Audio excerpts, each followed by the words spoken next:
सूबे के नवादा जिले से निकल रही यह तस्वीर दिल को झकझोर देने वाली है। डिजिटल इंडिया और स्मार्ट सिटी की गूंज के बीच रामराय चक जैसे गांव की हकीकत किसी तमाचे से कम नहीं। यहाँ तिलैया नदी पर एक अदद पुल के लिए लोग दशकों से नेताओं की चौखट पर माथा रगड़ रहे हैं, लेकिन सरकार और सिस्टम के कानों पर जू तक नहीं रेंग रही।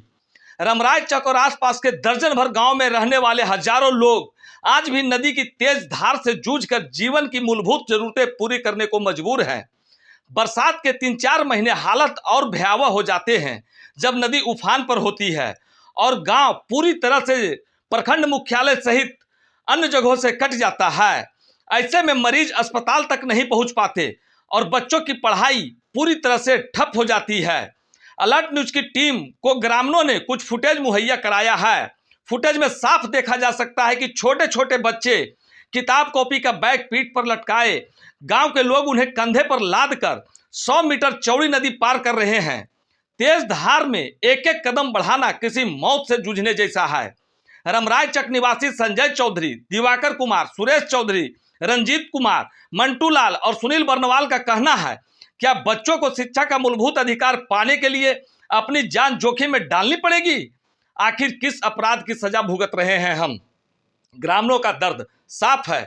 चुनावी मौसम आते ही नेता वोट की भीख मांगने जरूर पहुंचते हैं, पुल का आश्वासन भी देते हैं, लेकिन चुनाव बीतते ही फाइलों में दब जाता है यह मुद्दा और नेता फिर 5 सालों तक गायब।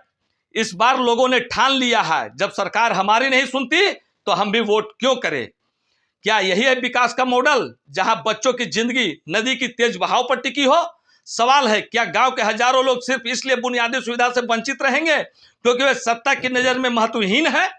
जवाब दे, क्या नेताओं का काम सिर्फ चुनाव में वादों की थैली खोलना और बाद में उन्हें ठंडे बस्ते में डालना है? 26 सितंबर को यहां ग्रामीण सड़क पर उतरकर सरकार को जगाने के लिए रैली और जुलूस निकालने वाले हैं। उनका कहना है कि अब की बार वे वोट का बहिष्कार करेंगे क्योंकि जो सरकार जनता की पुकार नहीं सुनती उसे वोट देने का कोई औचित्य नहीं। यह खबर सिर्फ एक गांव की नहीं बल्कि पूरे सिस्टम की पोल खोलती है।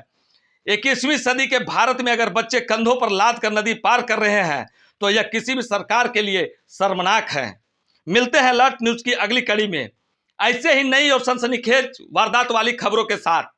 तब तक बने रहे आप लोग अलर्ट न्यूज पर। एक विशेष अपील, अगर अभी तक आप लोगों ने अलर्ट न्यूज को फॉलो सब्सक्राइब नहीं किया है तो कृपया फॉलो सब्सक्राइब कर ले, ताकि ऐसे ही अन्य ताजा तरीन मामलों से जुड़ी खबर आपके पास निर्बाध रूप से पहुंचता रहे। तब तक बने रहे अलर्ट न्यूज पर, सतर्क रहें, सुरक्षित रहें। जय हिंद।